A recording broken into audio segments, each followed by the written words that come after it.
Hey guys, this is Sahil from alphabetazone.com, and in this video I will show you how to use Twitter or how to tweet on Twitter account.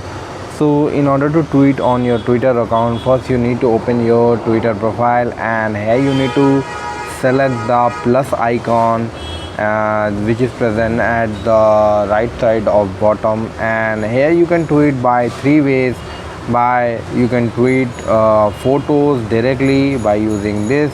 You can tweet by using Gifs, and you can tweet by using text and photos both.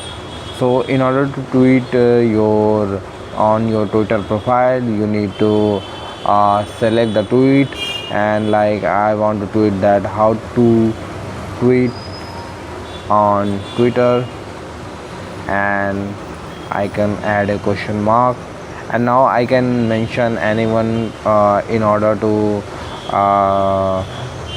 see that I had selected this my profile in mention section, so it will show to my profile also.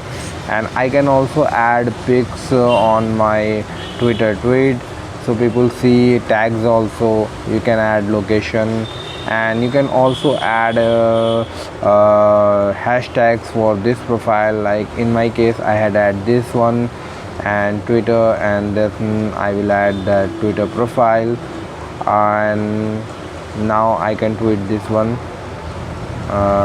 One second, yeah, this one added, and now I can tweet this. After tweeting this, your tweet will be visible on your profile and the person you have tagged. I hope this guide was helpful, and you will be able to tweet from your Twitter profile. If you like this video, please subscribe to our channel and visit our website alphabetazone.com.